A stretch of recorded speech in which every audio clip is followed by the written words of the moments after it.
So thank you very much for coming, comrades. Tonight is a meeting that the IS network, the London area International Socialist Network, is very happy and proud to be able to host at such short notice and within fairly tight visa and organisational conditions. We have two speakers, Chris Ford, from who's a member of the editorial board of the journal Debatte, and Chris has written extensively on the Ukraine and will be performing the impossible task of giving a potted history and context of the current situation in the Ukraine within 15 minutes, 15 to 20 minutes, let's be generous about it, followed by Zakhar Popovich, who is an activist who has spent a great deal of time at and in the Maidan protests. Is a member of the editorial board of the Commons journal in Ukraine, and will be devoting the second half of the meeting to listening to Zakhar's reports from events in Ukraine and his own opinion as to what's currently happening and what the prospects are for that movement, for the rebellion that's taking place in the country. I feel like I'm in a cabaret with the impossible dream. And, well, thank you very much. Really, what I want to do is address the question of how we, as a socialist movement in this country, should be responding to the Ukrainian question. And in addressing that, to me it seems impossible not to address the question of history. It's not simple that history is always alive in Eastern Europe, in many ways more than other areas, but this question of history has featured a huge amount in the left press, in the coverage of recent events in Ukraine. And to be honest, I feel as if the people who write in many of these articles, the closest they've ever came to Ukraine is probably to see Shevchenko playing for Chelsea on the TV. Such as so far do I believe as their appreciation of the country and the skewed accounts that we've been presented with. So I'm going to run through in a way I want to challenge that and how I think we should approach it. It's my view that there's been two traditions in some ways that have developed within the socialist movement. Back in 1914, Lev Urkevich, one of the most well-known Ukrainian Marxists at the time of the Second International, largely unknown today, but wrote an open letter in which he said that the Ukrainian question now would, in the 20th century, would replace what the Polish question was in the 19th century, and that the liberation of Ukraine will be the watchword of the Third International and of proletarian socialists of Europe in their struggle against Russian imperialism. It did indeed become important for the Communist International, who recognised, and I quote, that the Ukrainian question is one of the most important national questions in Central Europe, and its solution is dictated by the interests of the proletariat in Poland, Romania, Czechoslovakia, as well as in all other neighbouring countries. And these were the representations of one tradition within international socialism. One that I would say represented internationalism from below. Yeah. But there was another tradition that I would invite people to read that's been robustly challenged by probably the most well-known Ukrainian Marxist, Roman Rostolsky, in his book The Non-Historic Peoples. Less well-known is in French by Volodymyr Levinsky on the oppressed peoples and international socialism.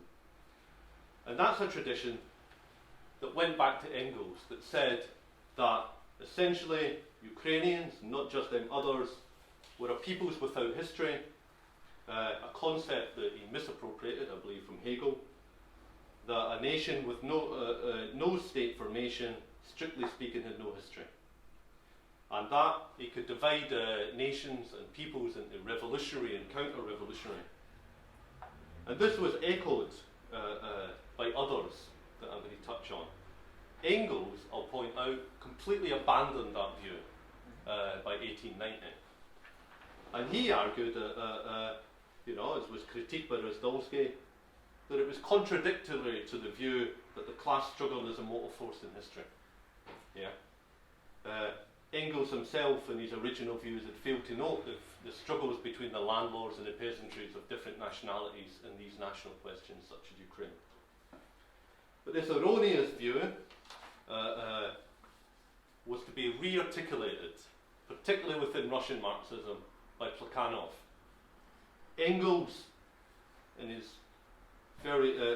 essay, which was banned for a period by Stalin, The Foreign Policy of Russian Tsardom, he had said that a positive outcome of the overthrow of Tsarism would be that Ukraine will be able to choose its political connections freely.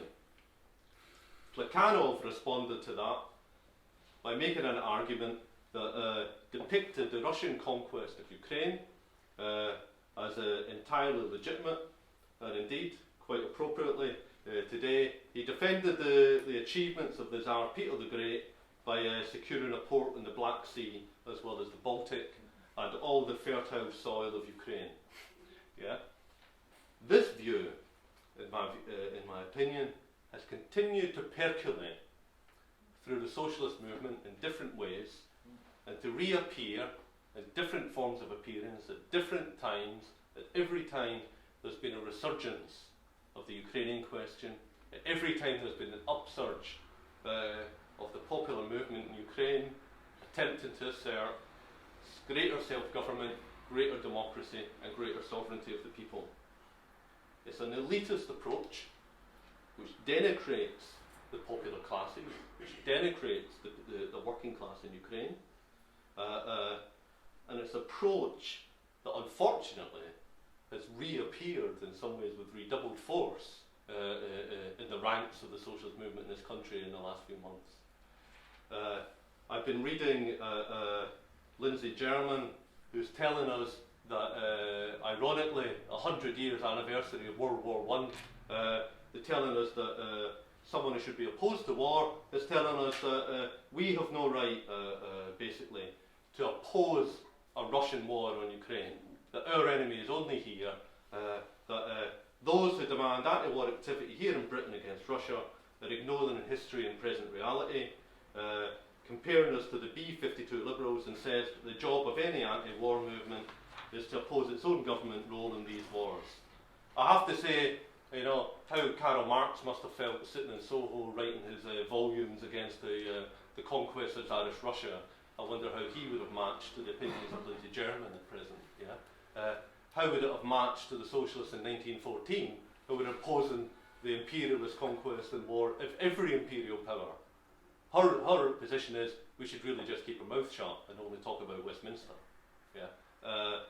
Similarly, we have people who, prominent Trotskyists, who for a period we know had very nice salaries at the Greater London Authority, who are telling us, who go even further, who are telling us only that the people of Ukraine are just a tool. I quote exactly, it could have been more articulated than that, a tool in its attacks on rivals and challengers, a tool of foreign powers, and advocating that Ukraine should be partitioned into two separate states, like the Czech and Slovak republics, and go further to say that they should defend the right of self-determination, even to secession, for all regions who want it, and defending the right of the Russian army to come to the aid of the eastern regions to prevent Kiev enforcing its control. To me, to read this type of text from people who are of no small intelligence, who are practically advocating that Putin's army should conduct itself as liberators in Ukraine, and that we as socialists in this country should defend that, I think sinks to a new low when we consider the retrogression in the left over many years. A view that I actually have to point out is replicated almost identically by the British National Party, is the one being articulated by Socialist Action at present. Although I'm not calling them fascists, unlike they would brand other people. So we have this opinion which seems to be articulated, seems to be saying that the people of Ukraine are no more than tools, just like the previous non-historic argument, incapable of shaping their own destiny. And I can't imagine what greater heights of arrogance these pen pushers in their university departments could reach, redrawing the maps of other people's countries. But it's not that they were just alone in these the departments. They actually have influence in the movement that we're part of in this country. And that's why I think it's important that we take different positions and that we challenge these views. I think that it's worth addressing then, in the very short time I've left, the point of this. Every one of them takes as a reference point a historical history, and the reference point begins and ends predominantly with the Second World War. And the comparison I would make is, if we were to talk about Ireland, if we were to talk about the problem of institutional sectarianism, the role of British imperialism in Ireland, how would we begin that history? Would we just talk about the blue shirts and their collusion with the Free State against anti-partition Republicans? Would we take that one small moment and make it a universal for the entire history of a country? It would be absurd to do that. But this is precisely how the level of history has become in their approach to a country of over 40 million people, the biggest country in Europe, of influential sections of the left in Britain at the present time. Some of them are arguing from in the Morning Star and in other papers, that this role in World War II is in fact what underpins all the divisions in Ukraine today. And what to me seems so completely missing in putting it in context is what Lenin, and I don't like to often quote these people in meetings, but describe that what Ireland was for England, Ukraine has become for Russia, exploited in this extreme and getting nothing in return. And when you read the histories that are being presented in the Morning Star and their cheerleaders who claim to be anti-Stalin, of the anti-Stalinist left, none of that history is present. None of that background of occupation, colonialism, and that exploitation is there whatsoever. In fact, Kenny Coyle in the Morning Star, and he's not alone in this, has been repeating ad nauseum the false histories that originated in the Tsarist Kremlin, came through the Stalinists, and have been re-articulated in many ways under Putin's rule. But in fact, Ukraine, in fact, was never really a country at all. Identity is fluid, not fixed. People could just as easily be southern Russia. And in fact, attempts by West Ukraine to establish a republic were crushed by the Poles. And if it wasn't for Stalin, in many ways, they're arguing, they wouldn't have been the foundation of the united Ukrainian nation. And like all the histories under the Stalinists, it's like reading a book where you go through and the text flows, and then it seems someone's ripped the pages out and you can't find out what happened in the other period. I just want to set out a core reality. Firstly, Ukraine's not Russia. Secondly, there is a colonial history. There's a history where there was conquest. There's a history that does set a background to the fractures and divisions and disagreements that exist in society. It's a history that could be traced back, just as with other colonial histories, several hundred years, and it's one that is bloody, exploitative, and it's the one that you need to understand if there could be any comprehension whatsoever as to how we have these disagreements and movements that exist today. Many of these feelings and these movements and these national movements didn't spring out of a back room in Brussels. Yeah. They've sprang out of hundreds of years of an acute national question and acute colonial exploitation. It was interesting in reading in the Morning Star that they hailed the era of Soviet Ukraine in the 1920s when there was a national renaissance. They failed to mention at all that it had been butchered by Stalin from the end of that decade. Indeed, they went far to say that there had been huge changes in the country, failing to mention that we had a man-made famine. There was a debate, was it genocide, was it not? but it was a deliberate famine, a deliberate starvation. Why does it incite such nationalist feeling? Not simply because there was a mass murder of millions of people, but it coincided with the restoration of the nationality policy in many ways in continuity with those of the Tsars. Yeah? It coincided with the rolling back, with purges and destruction of all that had been achieved in that period after the revolution. If I could give just one snapshot of the scale of it. There was 259 members of the Ukrainian Writers' Union in 1930. Yeah? By 1938, 206 of them were dead. Yeah? It's a very small little snapshot. Multiply that by millions. Yeah? And we have a snapshot of the type of colonial history we're talking about. Yeah? For the next years until independence, as far as I'm concerned, we're talking about a place that was encaged within a totalitarian setup that institutionalised discriminatory policies of Russification. And all this is available to the left in English. Books by the Marxist dissident Juba were published by the Fourth International, Internationalism or Russification. All up until through the 80s, it was readily available for the anti-Stalinist left to read about the national movement and the anti-Stalinist left struggles in these countries. And suddenly, 20 years later, it's like there's been a bloody amnesia has overcame many of the movement. It's that suddenly these texts are no longer available.